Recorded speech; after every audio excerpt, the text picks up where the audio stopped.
믿음의 길을 가는 건 단거리가 아닙니다. 또 짧은 시간에 이루어진 것도 아니고 긴 시간이고 긴 길을 가야 합니다. 이 긴 시간, 또 이 긴 길을 잘 마치려면 준비할 게 꽤 있습니다. 먼 길을 가려면 준비를 잘해야 됩니다. 그러지 아니하면 결코 완주할 수가 없는 것입니다. 여러분, 그럼 이 믿음이라고 하는 긴 시간을 잘 마치려면 무엇이 필요할까요? 제가 세계에서 축구를 가장 잘한다고 하는 선수가 있는데 이 사람 이름이 크리스티아누 호날두라고 하는 사람입니다. 뭐 우리로 볼 때는 아주 젊은 것 같은데 이제 축구 선수 나이로는 꽤 많은 나이인데 36살이라고 합니다. 근데 36살은 축구 선수 이제 노령에 들어가는 나이인데도 지금 세계에서 가장 골을 많이 넣고 가장 잘하는 사람으로 여전히 남아 있습니다. 왜 이렇게 계속해서 잘하고 있을까? 이 호날두는 조금 다른 사람과 좀 다른 모습이 하나 있는데 정말 자기 몸을 잘 관리하는 것 같습니다. 축구 선수들이나 프로 선수들 보면은 다 몸에 문신을 하잖아요. 근데 이 친구는 이제 문신도 안 합니다. 자기들 헌혈을 해야 되기 때문에 문신을 안 한다. 이렇게 이야기도 합니다. 그러면서 사실은 이제 자기 몸을 정말 잘 관리하고 있는 거죠. 축구 선수에게, 운동 선수에게 있어서 몸 관리가 사실은 실력입니다. 이 몸 관리가 뭐 가장 우선되죠. 그거 되지 않으면 아무리 좋은 실력을 가지고 있다 할지라도 사실은 긴 시간 동안 운동을 할 수가 없는 것이죠. 근데 저는 이 운동선수들을 보면서 믿음의 길을 가는 믿음의 선수인 우리들의 모습도 한번 생각해 보았습니다. 믿음의 선수인 우리에게 가장 중요한 자세는 뭘까? 여러분 뭐라고 생각하십니까? 너무 뭐 단순한 대답인 것 같은데 저는 믿음의 길은 무엇보다도 이 믿음의 힘이 필요합니다. 그러니까 힘이 있어야 돼요. 그러니까 믿음이라고 하는 것에 있어서 힘, 다른 말로 하면 능력이겠죠. 경건의 모양이 아니라 경건의 능력이죠. 이 능력이 있어야 사실 우리 믿음의 길을 이제 완주할 수가 있는 것입니다. 그렇다고 한다면 믿음의 힘은 어디서 오는 걸까? 그렇죠? 믿음의 능력은 어떻게 우리가 가질 수 있을까? 이게 좀 중요하지 않겠습니까? 저는 오늘 말씀이 우리에게 그 믿음의 힘을 얻을 수 있는 귀한 지혜를 우리에게 주고 있다 생각합니다. 그런 의미에서 오늘 말씀을 통해서 믿음의 능력을 얻을 수 있고 다시금 확인할 수 있고 그리고 그걸 잘 유지할 수 있는 시간이 되길 바랍니다. 예수님은 제자들에게 재림 때 있을 일들에 대하여서 말씀을 하셨습니다. 그리고 그 말씀을 이제 다 마친 후에 제자들을 향하여서 의미심장한 말을 또 합니다. 그건 뭐냐면 자신의 죽으심에 대하여서 또 말씀하는 것입니다. 예수님은 제자들에게 이틀 후에 유월절이 있다. 그리고 그 유월절에 인자가 십자가에 못 박히기 위하여 팔리울 것이다. 이렇게 말씀하는 것이죠. 십자가에서 죽으신다라는 겁니다. 근데 마태복음에서만 지금 이게 네 번째 하시는 예언입니다. 그러니까 첫 번째가 우리가 마태복음 16장에 제자들의 신앙 고백을 들은 이후에 21절에 보면은 내 인자가 십자가에 못 박혀 죽을 것이다. 이렇게 말씀하셨거든요. 그리고 이제 17장 12절과 20장 18절과 19절에서 계속해서 예수님께서는 자신의 십자가의 죽으심에 대하여 반복하여 말씀하시고 이제 이틀 남은 거예요. 이틀 후면 이제 십자가에 못 박혀 죽는 유월절이 오는데 그 유월절 목요일 저녁 때부터니까 이 이틀 앞두고서도 다시 한번 자신이 십자가에 못 박혀 죽을 것을 말씀하시는 겁니다.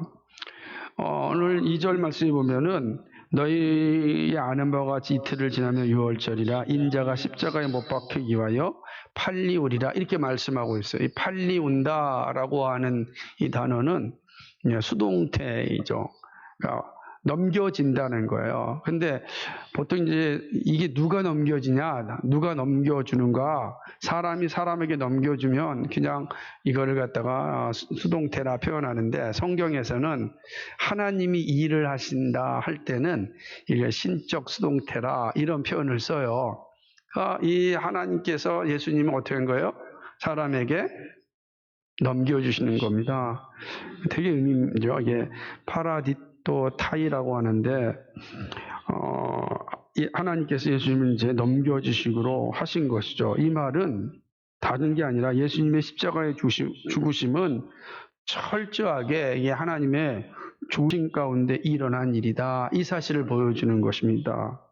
이게 파라디도 타이라고 하는 이 말의 의미 속에 아주 의미심장이 담겨 있는 거죠.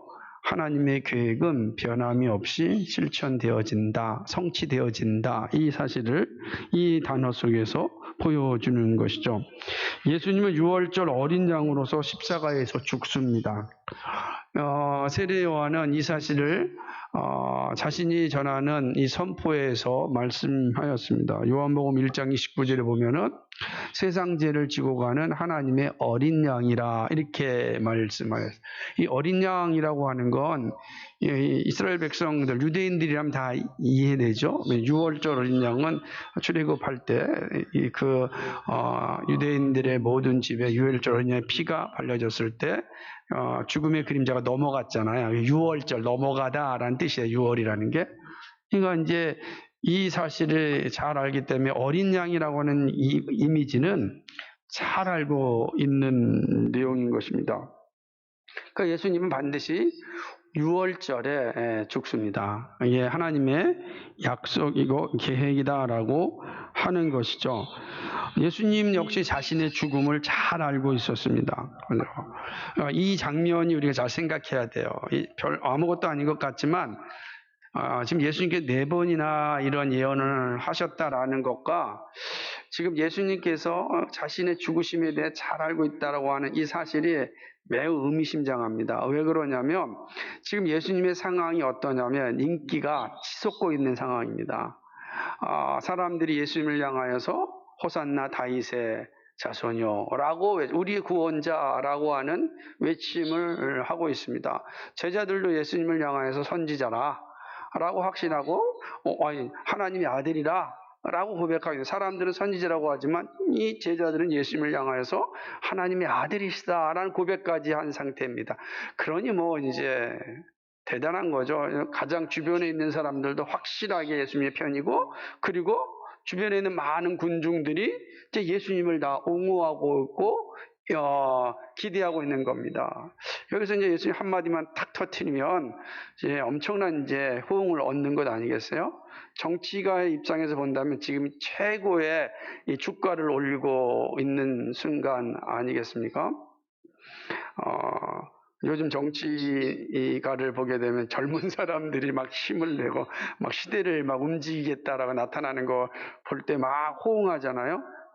예수님이 나타날 때 사람들이 이렇게 호응한 겁니다. 예수님 젊잖아요. 30대란 말이에요. 젊은 겁니다. 아주 막. 그리고 그가 하는 행위와 말과 이런 것들은 막 흥분할 수밖에 없는 거예요. 막 기대가 막 엄청난 거죠. 이제 정말 젊은 세대로 한번 변화될 뿐만 아니라 자신들의 삶이 좀 더 바뀔 수 있다라고 하는 그런 기대가 조그마한 상황이 있는 거예요. 근데 그런 상황에 예수님이 뭐라 그래요? 나 이틀 후에 죽을 것이다. 여러분 이거 어떻게 이해하시겠어요? 예? 이거 절망적인 겁니까? 슬픈 겁니까? 이 말씀이 우리에게 주고자 하는 함의가 참 크다라고 볼 수가 있는 것이죠. 예수님은 철저하게 하나님의 뜻이 무엇인지 잘 알고 있었고 그 뜻은 자신의 십자가의 죽으심이다 라는 것에 대해서 흔들리지 않았다라고 하는 사실입니다. 바로 그때에 또 한 장면이 나타납니다. 자, 예수님이 제자들에게 자신의 죽음을 설명하고 하는 그때에 한 장면이 뭐냐면은 그때라고 하는 장면으로 시작하지 않습니까? 3절에 대제사장들과 장로들, 다른 복음서에 의하면은 바리새인들과 서기관들 이리가 되는 거죠. 그러니까 이들이 모여서 어떤 일을 하냐면 대제사장 가야바의 그 뜰, 이문음 이제 가야바의 뜰을 얘기하는 거예요. 거기에 모여가지고서 예수님을 잡아 죽일 계획을 짜고 있는 겁니다. 근데 여기서 장면이 잘 중요한 거예요. 이게 아무것도 아닌 것 같지만 왜 그때라고 하는 단어를 이 말씀 속에 주셨는가가 여러분 성경을 볼 때 중요한데, 자, 근데 이들이 이제 계획을 했는데 어떻게 계획을 하죠? 뭐라고 말합니까?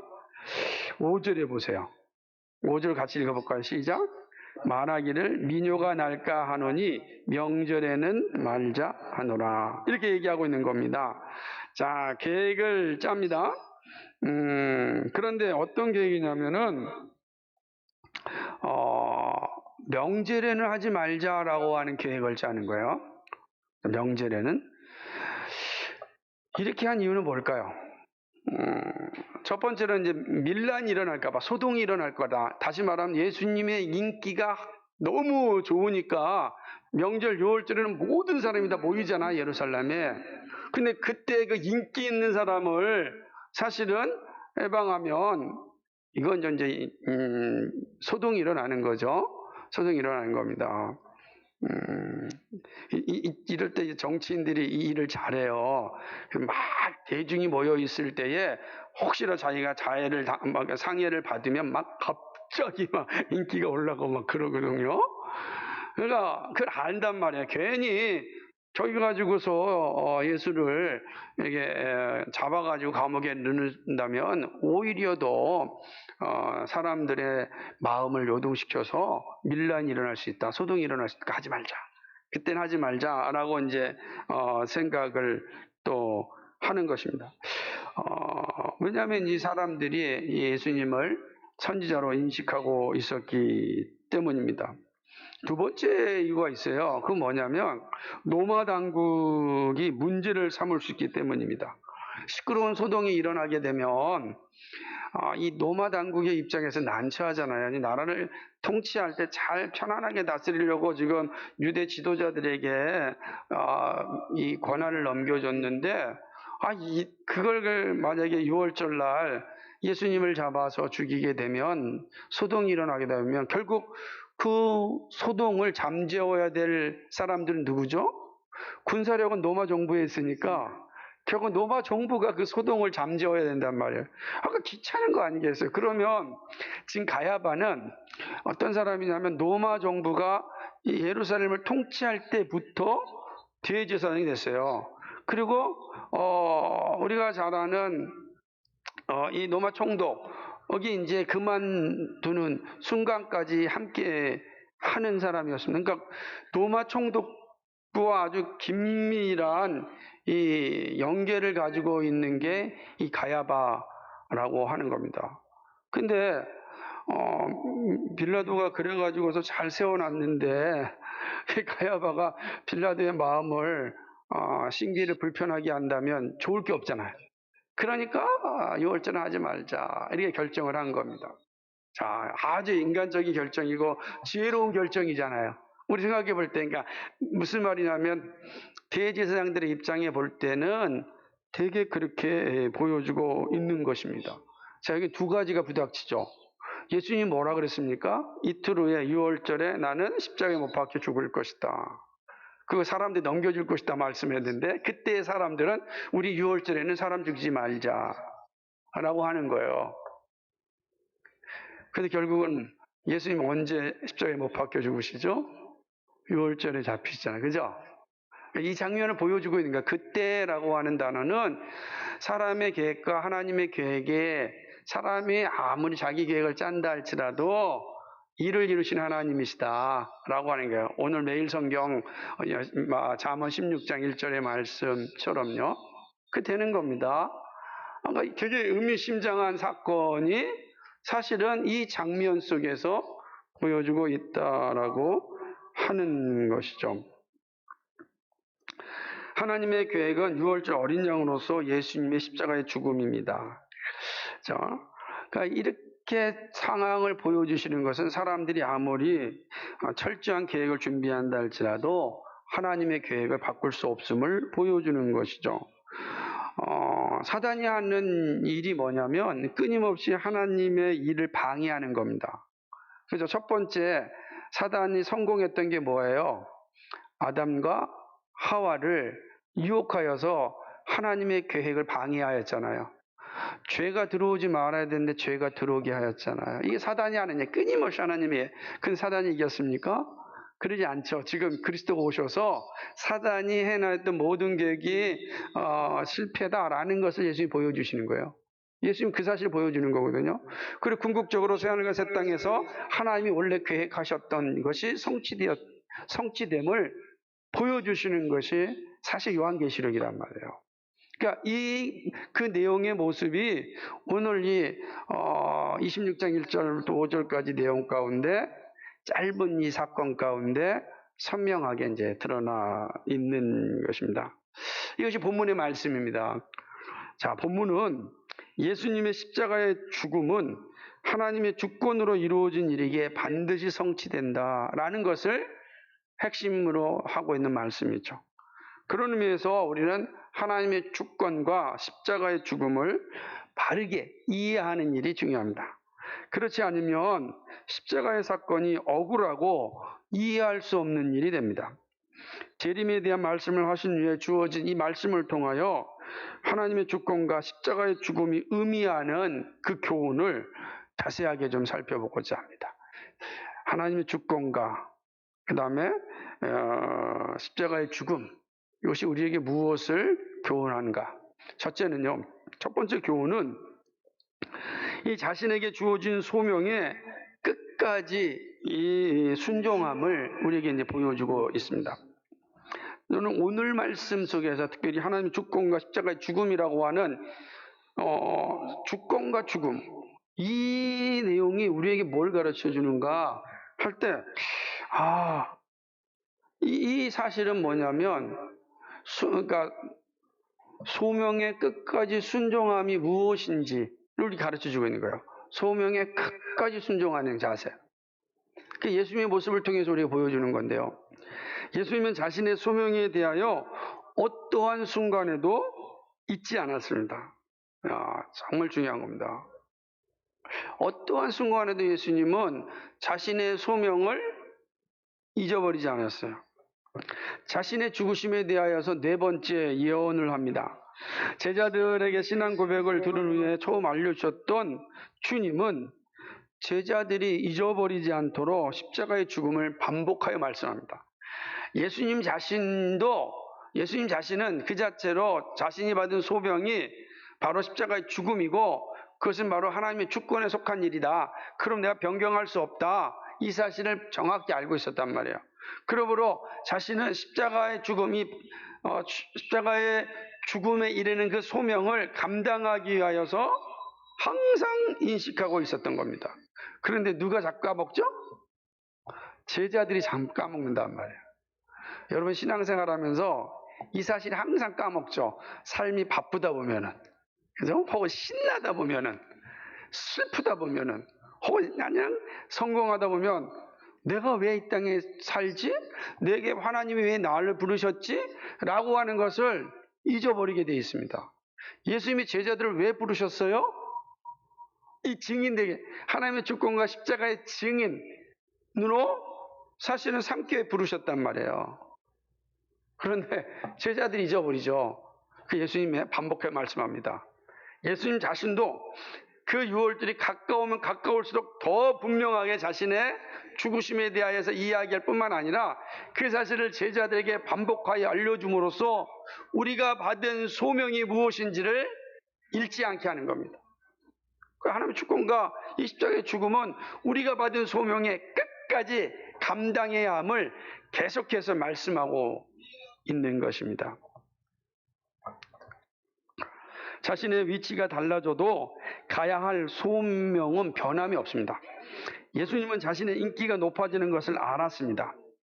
동시에 권력자들의 시기와 질투도 알았습니다. 자신의 인기가 높아갈수록 반대편의 시기와 질투도 심해지는 겁니다. 그럼 삶이 고통스럽죠. 안 그러겠습니까? 여러분, 우리가 정말 믿음의 자리에 잘 나가면 사단이 얼마나 우리를 시기하고 질투하겠습니까? 그게 되는 겁니다. 이때 잘 선택해야 됩니다. 그렇지 않으면 혼란 시기에 큰 고통을 당해야 되는 것이죠. 안 그러겠어요? 그 어디선에 붙는 게 좋겠어요? 잘 나가고 지금 반대편에 시기와 질투가 잘 이제 일어나고 있습니다. 어떻게 해야 되겠습니까? 그래야 우리가 좀 생활이 좀 편안하지 않겠습니까? 이걸 잘 선택해야 되지 않겠어요?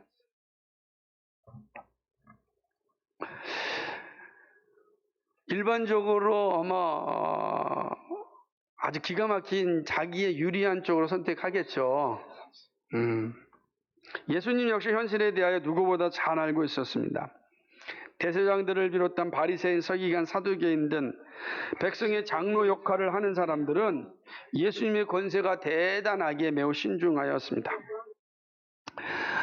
자신들이 그동안 누리고 있었던 기득권을 빼앗기지 않으려고 아주 악한 계획을 짭니다. 사실은 기득권 놓치는 걸 가장 싫어하거든요. 종교가, 특히 교회가 타락할 때가 언제냐면 기득권을 계속 유지하고 싶은 욕망에 사로잡히면 타락합니다. 성경도 없고 말씀도 없고 극단적인 자세로 가죠. 그래서 그걸 우리 극우라 그래요. 극단적 정치인으로 변질되는 거예요. 역사상 대부분 그 자리에 있었던 사람들이 누구냐면 다 기득권을 유지하고 있었던 사람들. 나치 시대에 히틀러에게 부역하였던 수없이 많은 누토교의 목사들이 다 그 기득권을 유지하고 싶었던 거죠.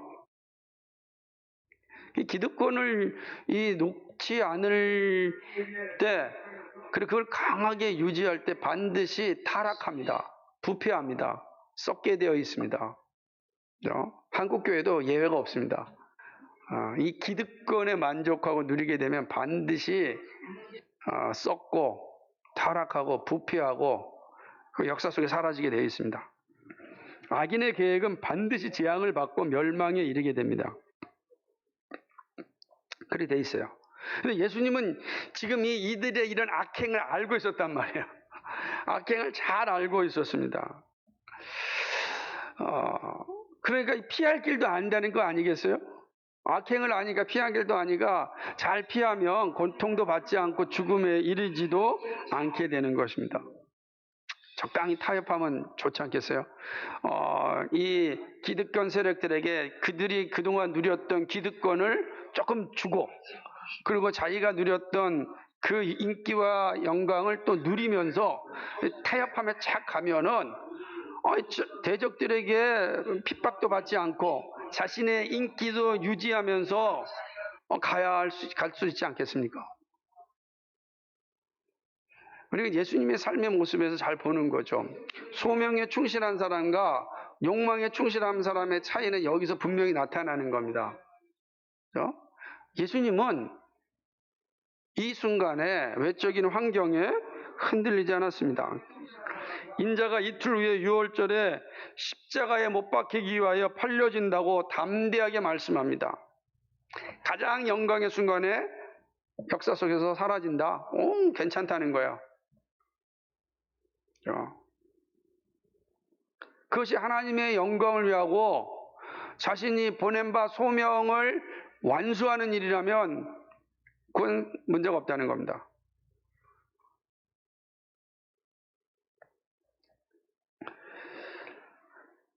예수님께서 내가 이틀 유월절에 십자가에 못 박혀 팔려진다라고 말씀하신 것은 제자들에게 유월절을 준비하라는 말씀이거든요. 니들 유월절 잘 준비해야 된다라고 하는 말씀이에요. 왜 그렇습니까? 유월절 어린 양으로 예수님께서 십자가에 못 박히지 아니하면 인류의 구원이 없습니다. 십자가에 못 박히는 것이 예수님 가는 길이고 예수님이 받은 소명입니다. 인류를 구원하기 위하여 사단의 모든 악한 계획을 박살내기 위하여 받은 바 소명이 유월절 어린 양으로서 십자가에서 죽는 일입니다. 예수님은 이 소명이 흔들리지 않았어요. 흔들릴 수 있는 모든 조건이 있음에도 불구하고 그 소명에 붙잡혀 살아갔습니다. 여러분 이렇게 질문할 수 있지 않습니까? 무슨 소명이 죽는 겁니까? 왜 하필 죽는 겁니까? 그러나 이 죽음이 아니면 인류의 구원은 없습니다. 죄로 인하여 타락하고 하나님을 반역한 인류가 다시 하나님의 자녀, 즉 언약 백성이 되는 길은 예수님의 십자가의 죽음 외에는 다른 길이 없습니다. 온 인류의 죄를 대신 짊어지고 십자가에 죽으신 예수님으로 인하여 인류의 죄는 용서받을 수 있는 길이 열렸습니다. 그것이 하나님의 계획이십니다. 예수님은 이 사실을 항상 기억하였습니다. 십자가의 죽음이 다가오는 그 순간에도 기억하였습니다.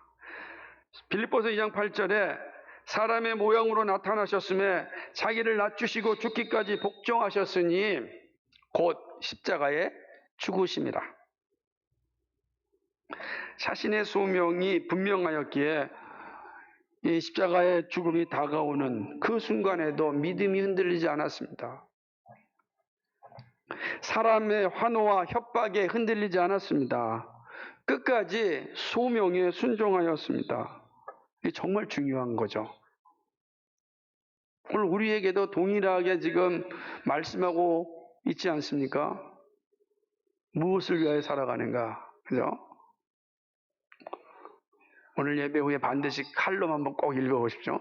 내가 무엇을 지배받고 살아가는가? 예수님의 십자가는 하나님의 주권에 대한 온전한 순종입니다. 그런 측면에서 이게 첫 번째 교훈입니다. 두 번째 교훈은요. 사람의 계획이 하나님의 작정을 변경시킬 수 없다라는 사실입니다. 사람의 계획이 아무리 대단하다 할지라도 하나님의 작정을 변경시킬 수 없습니다. 타락한 인간은 선을 행할 수 있는 의지는 상실되고 오직 악을 행할 수 있는 의지만 있습니다. 인간의 의지는 시민선을 행하는 것만 남아있을 뿐입니다. 영적인 선을 위한 의지는 존재하지 않습니다. 기득권자인 대사장 가야바는 사실 종교인이라기보다는 정치인에 가깝습니다. 진리에 따라서 판단하는 것이 아니라 정치적 역학관계에 따라서 판단합니다. 오늘날도 이러한 종교인의 탈을 쓴 정치인들이 얼마나 많이 있습니까? 그죠? 정치인인데 종교인의 탈을 쓰기도 합니다. 이런 모습이죠. 가야바가 그러는 사람이에요. 그래서 진리에 따라서 결정하는 것이 아니라 자신의 기득권과 정치적인 역학관계에 따라서 예수님을 대합니다.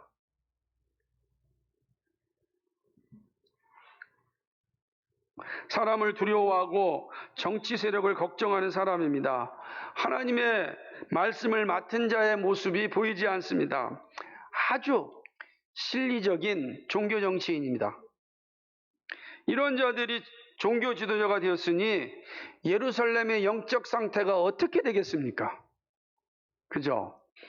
이런 사람들이 영적 지도자라고 예루살렘에서 딱 버티고 있었으니 그 안에 있는 예루살렘의 영적인 상태가 얼마나 처참했겠습니까? 그러니 예수님께서 성전에 들어가서 상을 뒤엎어 버리는 거예요. 이 상을 뒤엎는 일들이 일어날 때 사실은 정화가 시작되거든요. 예수님을 죽이려는 이들의 모습은 참으로 추악합니다. 이들은 자신의 생각과 꼼수로 예수님을 죽일 수 있다고 생각합니다. 그래서 이들이 한 일이 뭡니까? 가룟 유다를 돈으로 매수합니다. 그리고 제자들의 거짓 고백을 이끌어냅니다. 저 사람이랑 잘 모릅니다. 3번씩이나 거짓말하게 만듭니다. 그죠? 이렇게 하는 거죠. 그 꼼수 가운데 하나가 뭐냐면 바로 명절에는 죽이지 말자라는 겁니다. 자신들이 예수님을 죽일 수 있다고 생각하는 오만이 여기에 가득 차 있는 거예요. 죽일 수 있다는 거예요. 사람의 생명은 하나님에게 있지 사람에게 있는 게 아니에요. 하나님이 허락하지 않고 주시지 아니하면 아무것도 할 수 없는데 이들의 생각이 뭡니까? 우리 얼마든지 할 수 있다. 그러니까 우리가 알아서 죽이자. 명제례는 말고 언제든지 우리는 죽일 수 있는 힘이 있다. 지금까지 그렇게 살아왔으니까. 기권을 가지고 있었으니까, 정치권과 결탁되어 있으니까, 부와 권력을 가지고 있으니까 예수님에 대해서 그렇게 생각하는 겁니다. 예. 이렇게 오만방자하면은 반드시 멸망의 자리에 이르게 됩니다.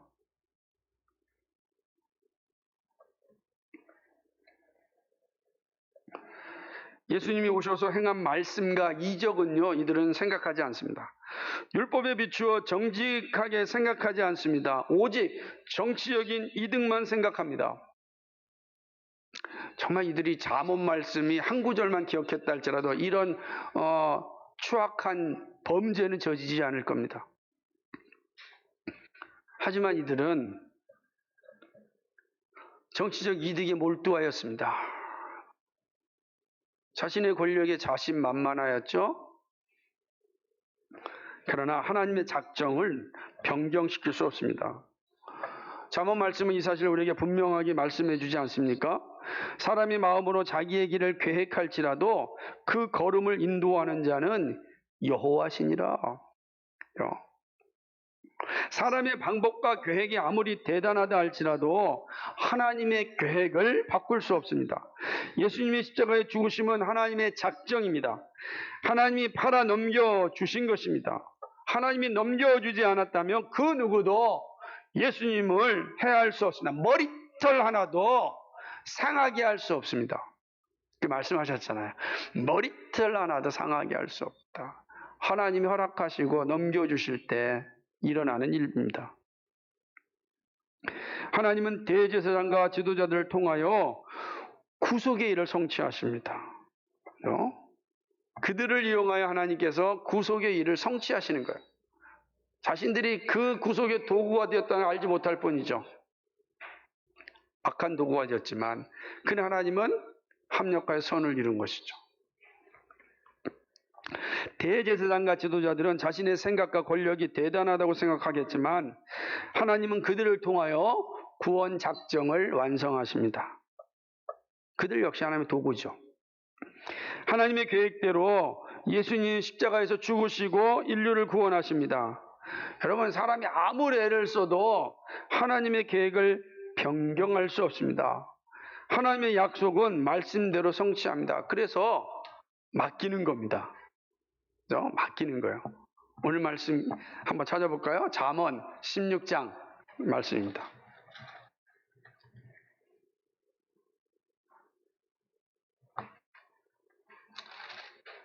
잠언 16장 3절입니다.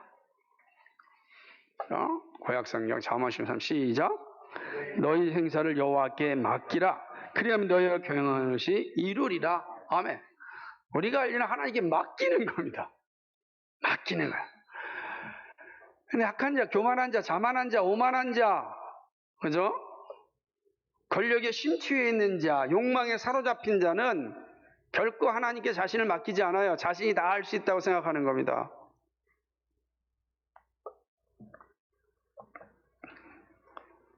그러나 하나님이 성취하십니다. 바로 이것이 오늘 하나님의 주권과 십자가가 보여주는 두 번째 교훈입니다. 마지막 세 번째 교훈은요, 십자가에 못 박힘은 슬픔이 아니라 기쁨으로 가는 길이라는 사실입니다.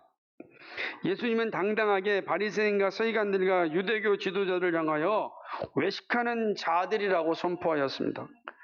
천국에 들어갈 수 있는 모습을 볼 수 없다고 외치셨습니다. 엄청난 선포 아닙니까? 당대의 지도자들, 권력자들을 향하여서 외식하는 자들이야, 너희들은 지옥에 떨어질 것이다. 이렇게 말씀하셨어요. 회개하지 아니하면 지옥에 떨어질 것이다. 당시의 정치, 경제, 사회의 기득권을 향한 외침이었습니다. 그런 후에 재림에 대하여 말씀하십니다. 종말이 반드시 임할 것이고 종말이 임하기 전에 해야 할 일에 대하여 슬기롭고 충성된 종의 자세를 가지라고 말씀하셨습니다. 자, 얼마나 대단한 말씀입니까? 다음이 기대되지 않습니까? 여러분, 이 두 말씀만 생각하면 기대가 되지 않아요? 당시의 기득권 세력을 향하여서 비판하였습니다. 너희들 회개하지 아니하면 너희가 가진 모든 기득권들이 다 사라질 것이다. 잘난 체하지 말아라. 심판의 칼이 너희 앞에 있다. 라고 이야기했습니다. 그리고 제자들을 향해서 이야기합니다. 주님이 다시 오실 것이다. 오시게 될 날 반드시 심판할 것인데 그러려면 너희 슬기롭고 충성된 종으로서 준비해라. 라고 이야기합니다. 그럼 여러분 다음이 뭐가 생각납니까? 그러면 기대가 되지 않아요. 그래, 지금 내가 힘들거려 기득권 세력의 의뢰의 삶으로 살았는데 내가 예수님의 말씀을 믿고 준비하고 힘을 가지고 있다고 한다면, 내가 슬기롭고 충성된 종으로 산다고 한다면 예수님이 약속하신 대로 이전에 이 모든 악한 세력들은 사라질 것이고 내가 그 세력 위에 나는 다시 한번 새로운 인생을 살아갈 수 있다라는 꿈이 생기지 않습니까? 저는 이 말씀 꿈이 생길 것 같아요. 선동가라고 한다면 이처럼 멋진 선동이 어디 있어요? 확실하지 않습니까?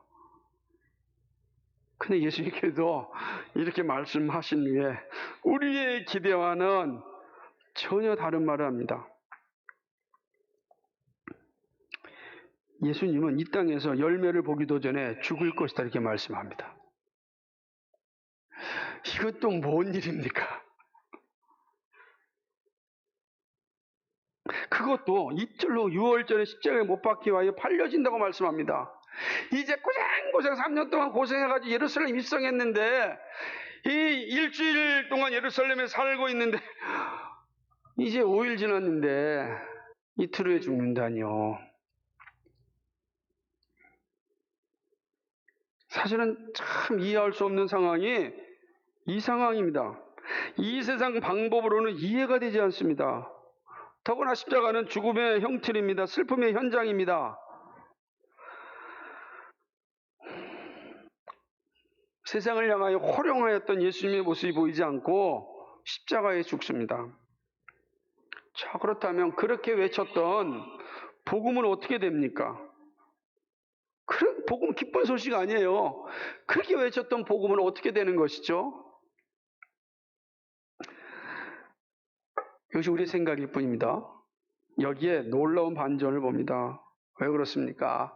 십자가 없이 영광이 없음을 보기 때문입니다. 십자가는 죽음이고 슬픔이지만 그대로 머물러 있지 않습니다. 십자가는 죽음을 넘어서 부활로, 슬픔을 넘어서 기쁨으로 가게 합니다. 십자가를 통과하지 않고서는 부활이 없고 기쁨이 없습니다. 그래서 예수님께서는 자신이 하신 말씀에 대하여서 당당하게 십자가도 말할 수 있었던 것입니다. 자신이 하신 복음을 분명하게 선포하면서 동시에 십자가의 죽으심도 당당하게 말할 수 있는 겁니다. 왜 그렇습니까? 십자가가 있어야 지금까지 말한 복음의 영광을 누릴 수 있기 때문입니다. 십자가가 바로 그 기쁨으로 가는 길이기 때문입니다. 십자가를 통과하지 않고서는 기쁨을 누릴 수가 없어요. 당장은 슬픔이지만 그걸 통과해야 기쁨으로 가는 겁니다.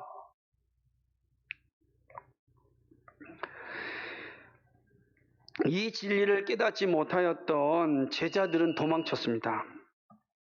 하지만 이 십자가의 도를 깨닫자 십자가를 자랑하며 십자가의 길을 갔습니다. 3번이나 부인하였던 사도 베드로가 십자가에 거꾸로 달려 순교를 하였습니다. 그렇게 비판적이었던 이 사도 바울이 이렇게 이야기합니다. 그러나 내게는 우리 주 예수 그리스도의 십자가 외에 결코 자랑할 것이 없으니 그리스도로 말미암아 세상이 나를 대하여 십자가에 못 박히고 내가 또한 세상을 대하여 그러하니라. 갈라디아서 6장 14절 말씀입니다. 십자가 외에 자랑할 것이 없다고요. 십자가는 슬픔이요 부끄러움이고 수치고 이 땅에서 본다면은 실패입니다. 누조입니다. 근데 그걸 자랑한다는 겁니다. 왜 그렇습니까? 예수님이 자랑하셨기 때문에요. 예수님이 십자가를 통과하여 영광을 보여주셨기 때문입니다. 신앙의 위기는 반드시 영광의 자리로 변화됩니다. 그 시간이 내 계획과 다를 뿐이지 반드시 성취됩니다. 때때로는요, 계속 어려운 것 같아요. 좀 지나면 괜찮아질 거다라는 이야기 들었는데 시간이 지나도 변하지 않아요. 그럼 막 시험이 들고 화가 나기도 합니다.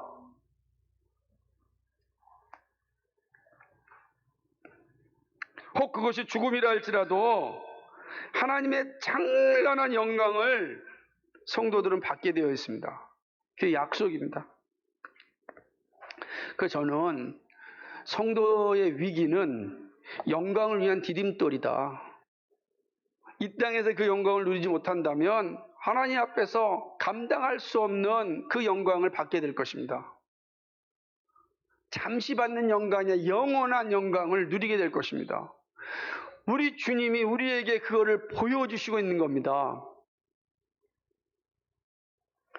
우리가 땅에서 믿음의 길을 갈 때 예수님과 같은 경험을 할 수 있습니다. 고난이 연속적으로 다가올 수 있습니다. 그러나 하나님은 반드시 영광의 승리를 우리에게 보여줍니다. 비록 이 땅에서 그 영광을 세상의 방법처럼 보지 못할 수 있습니다. 그럼에도 불구하고 하나님 나라를 향한 소망을 굳게 갖습니다. 그리고 마침내 그 영광을 봅니다. 여러분, 하나님의 작정하심은 온 성도들을 위한 일임을 기억해야 합니다. 우리의 삶에 다가오는 각종 고난과 이해할 수 없는 일들이 있을 때 그리스도의 십자가를 보시기 바랍니다. 그러면 고난 뒤에 오는 영광이 보게 될 것입니다. 그럼 그 고난을 이기게 됩니다. 십자가를 바라보시면 십자가는 현실적으로는 슬픔이지만 그 십자가 이면에 기쁨이 있어요. 십자가는 죽음이지만 그 이면에 부활의 영광이 있어요. 우리의 삶에 어렵고 힘든 일이 올 때에 십자가를 바라보시면 나에게 다가온, 성도에게 다가온 위기는 영광을 위한 디딤돌입니다. 그건 분명합니다. 이러므로 하나님이 그를 지극히 높여 모든 이름 위에 뛰어난 이름을 주사, 빌립보서 2장 9절 말씀입니다. 이거 성도의 삶이에요. 하나님이 예수님을 지극히 높여줬던 것처럼 믿음을 가진 우리를 지극히 높여주십니다.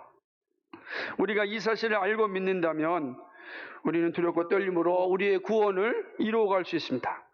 예수님의 십자가는 위기 가운데 주어지는 위대한 기회라고 우리에게 말씀하고 있습니다. 그죠? 지금 너희가 위기 가운데 있느냐? 점점 위대한 기회라. 영광을 얻기 위한 위대한 기회다. 성도가 삶에 나타나는 아픔과 슬픔과 고난과 위기는 기쁨과 영적 승리로 가는 길입니다. 이것이 하나님의 주권과 십자가가 우리에게 가르쳐주는 교훈입니다. 이 사실 항상 기억하십시오. 말씀을 맺습니다. 하나님의 주권과 십자가를 통한 하나님의 가르침을 살펴보았습니다. 우리의 연약함이 삶의 모든 상황을 다 알 수 없습니다. 알 수만 있으면 너무 좋겠죠. 그러나 모릅니다. 오직 하나님만이 모든 걸 아십니다. 그러나 분명한 것은 하나님은 선하시고 자기의 자녀들을 끝까지 사랑하신다는 사실입니다. 정말 저를 사랑할까요? 이렇게 어렵고 힘든 위기와 환경과 어려움과 고통과 아픔을 주는 여자를 사랑하는 거 맞나요? 사랑합니다. 예수님이 십자가 앞에서 이틀 후에 내가 죽습니다. 하나님 저를 사랑합니까? 사랑한다고요. 그것이 부활의 영광이었습니다. 지극히 높여주심이었습니다. 하나님은 여러분을 사랑하십니다. 여러분의 상황과 환경이 이해할 수 없다고 여길 때라도 하나님의 사랑은 늘 여러분과 함께하고 있습니다. 예수님 명절에 십자가에 못 박히심을 말씀하십니다. 축제의 날이 죽음의 날이 되었습니다.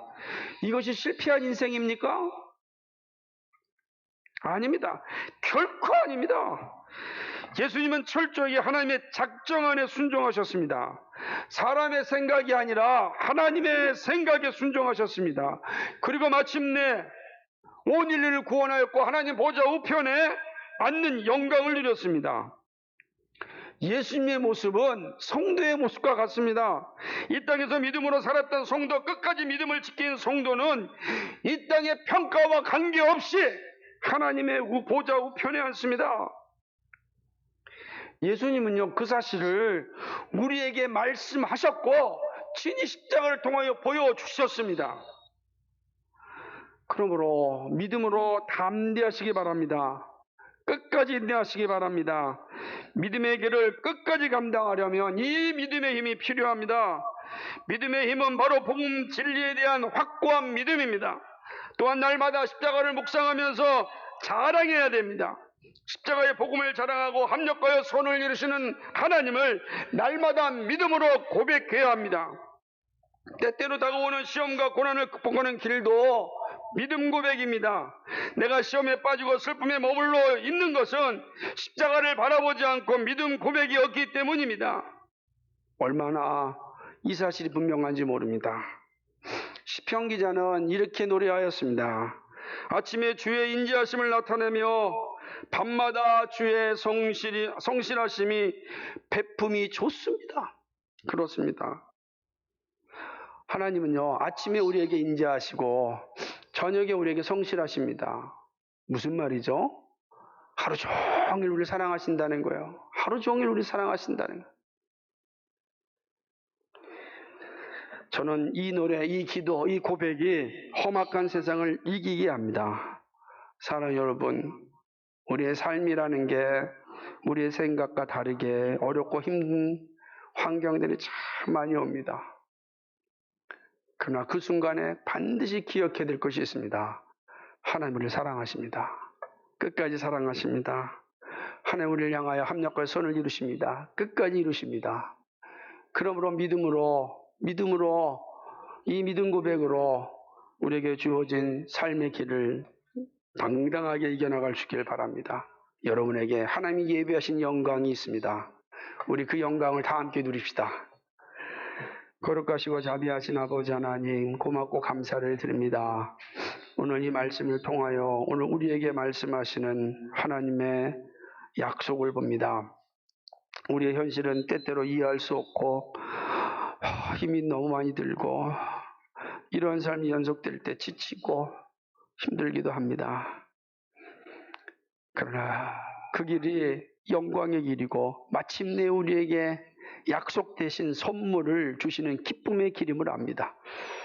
성도에게 다가오는 위기는 반드시 영광으로 가는 길입니다. 성도에게 다가온 슬픔은 반드시 기쁨을 위한 여정입니다.